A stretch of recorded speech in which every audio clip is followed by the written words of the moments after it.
You know, there are a lot of people that question, you know, did they tell the truth? Could they tell the truth? And I want you to talk about it from an agent's perspective. All of the agents that were there that day wanted the truth to get out. We wanted everyone to know what actually went on behind the scenes and that day. But immediately after the shooting, because of the criminal case that was following, we were told, say nothing. Mention this to no one, not your family, not the press, no one. So we heard all these myths and rumors that started flying around, and we wanted to dispel them, but we had no avenue. We had to just sit and take it. Some people will ask, why should we believe you would tell the truth about this when something so awful happened? Everyone wanted to tell the truth and did at the agent level. Again, we heard some of our managers say things like, well, we didn't know that we'd lost the element of surprise. We all knew that that was not true. We all knew that. And we told the Texas Rangers, we told anyone that would listen within the legal channels. No one had anything to hide. And again, everyone to this day wants to get the truth out and dispel these myths. What are some of the most frustrating stories that you've heard about the raid and that aren't true? Obviously, I mean, that we came, we were armed with machine guns, we were shooting from the helicopters as we flew over the compound, all those kind of myths that we have firsthand knowledge of. And you know, some of the Davidian attorneys say, yeah, there were holes in the ceiling and I saw them. And there may have been holes through the ceiling because many of the Davidians were shooting through the ceiling, trying to shoot agents on the roof.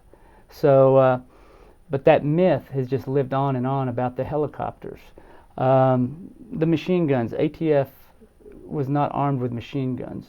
They were semi-automatic 9mm H&K MP5s. There were several of those on the ground.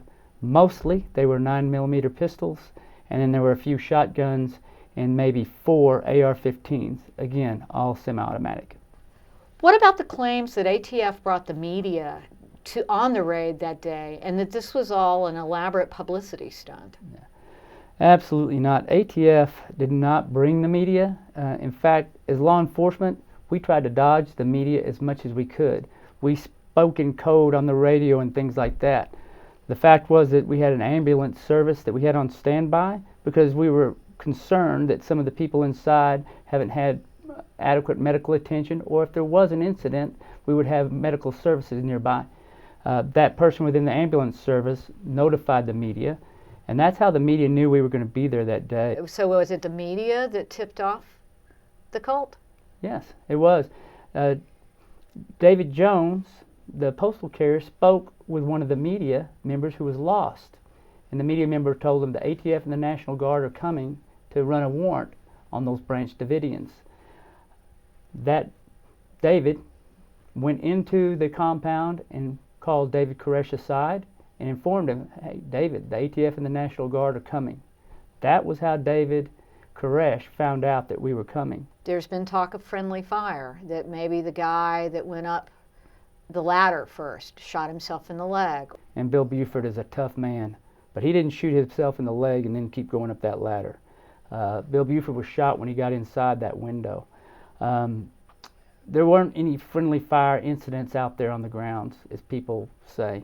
Our agents that were killed were all killed with high-powered rifles. There's been talk also, particularly from gun lobbyists and lawyers for the gun lobby, that there was no probable cause for the search warrant. Can you speak to that? Well, the search warrant affidavit that was signed by the U.S. magistrate was for unregistered machine guns. Illegal machine guns. Being unregistered in the NFA, as required by law, they would be illegal. So these were fully automatic weapons.